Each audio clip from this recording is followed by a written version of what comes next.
सीधे आपको लिए चलते हैं। कांग्रेस के दिल्ली प्रदेश अध्यक्ष अरविंदर सिंह लवली प्रेस कॉन्फ्रेंस कर रहे हैं। स्पीकर को लिखती है और स्पीकर आगे जो है वो लेफ्टिनेंट गवर्नर साहब को लिखता है।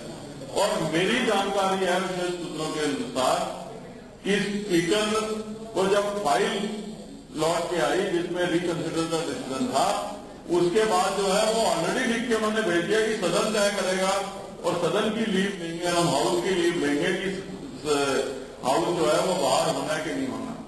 तो मैं ये कह रहा हूं कि जब ये नोटिफिकेशन विधानसभा इश्यू कर रही है, कल शाम का ये इश्यू हुआ है नोटिस मेंबर्स को, और इस तरीके की फाइल स्पीकर जो है वो मूव कर रहे हैं, और जो मैं समझता हूं कि विधानसभा के नियम अनुसार वो बिल्कुल करेक्ट बात भी है, तो ये सरकार दिल्ली के लोगों को गुमराह क्यों कर रही है? क्यों ये बिना मतलब के ऊपर जो ये इश्यू बना रहे हैं, जब इनको पता ये हो नहीं सकता? ये किस बात के लिए दिल्ली के लोगों को गुमराह कर रहे हैं? ये आज प्रेस कॉन्फ्रेंस करके ये बात करते हैं और कल विधानसभा का ये नोटिस जो है वो इश्यू होता है सब मेंबर्स को। तो एक के बाद एक झूठ बोल के मुझे लगता है कि ये सरकार कहीं न कहीं अपनी जिम्मेवारी से भागना चाहती है। और मेरा ये आरोप है कि इनका ना तो जन लोकपाल बिल में कोई इंटरेस्ट है, ना इनका स्वराज के बिल में कोई इंटरेस्ट है। अगर इनका ये इंटरेस्ट होता कि ये दोनों चीजें कानून बने, तो निश्चित तौर पे ये पहले इसमें जो है जो भी संविधान के अनुसार प्रक्रिया उसको अपनाते और सदन में लेके आते, और हम जब कह रहे हैं कि हम इन दोनों बिल को सपोर्ट करने के लिए तैयार हैं, तो मुझे लगता है कि इनकी नीयत नहीं है कि ये दोनों ड्राफ्ट जो है, ये दोनों बिल जो है वो लॉ के अंदर तब्दील हों। और उसका सबसे बड़ा सबूत यह है कि एक विधानसभा में प्रक्रिया है, नियम है कि जब भी बिल इंट्रोड्यूस होना हो उससे 2 दिन पहले वो मेंबर्स को सर्कुलेट हो जाना चाहिए। कल विधानसभा शुरू हो रही है, कल के एजेंडे तक में जन लोकपाल बिल का कोई जिक्र नहीं है अभी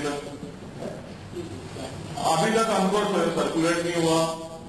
3 दिन का सेशन है, तीसरे दिन के लिए भी पता नहीं सदन अलाउ करेगा कि नहीं करेगा, तो कायदे से 2 दिन का सेशन है अभी तक।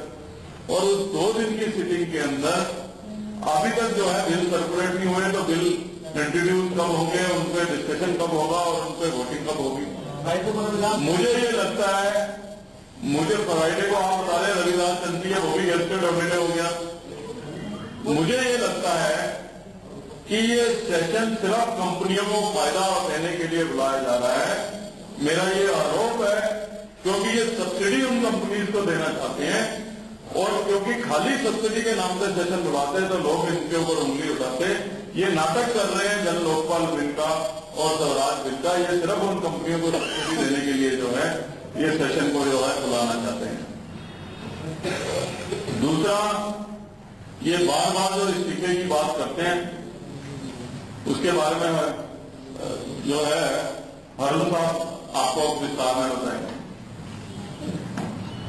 देखिए, जैसा अभी लवली जी ने कहा, सरकार की मंशा जो है वो साफ तौर पर ये दिख रही है तमाम जो घटनाक्रम है कि किस तरीके से छुटकारा पाके भागा जाए और आम लोगों को ये बताया जाए कि वो आम लोगों की लड़ाई लड़ते लड़ते उन्होंने इस्तीफा दे दिया।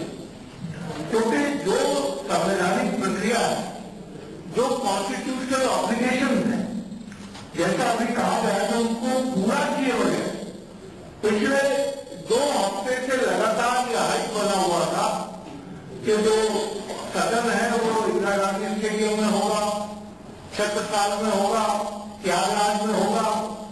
लेकिन जो अभी जो एजेंडा आया है कल का, उसमें जैसा कि आपने देखा कि जो शनिवार को सेशन बुलाना है, ब्रैकेट पर लिखा हुआ है कि जब सदन इसकी परमिशन देगा तो तब जो है तो वो कैंडिडेट को बुला सकते हैं। तो दिल्ली सरकार कल दिल्ली विधानसभा में दिल्ली जन लोकपाल बिल पेश करने वाली है। उससे पहले कांग्रेस के नेता आम आदमी पार्टी और अरविंद केजरीवाल की मंशा और नियत पर सवाल उठा रहे थे।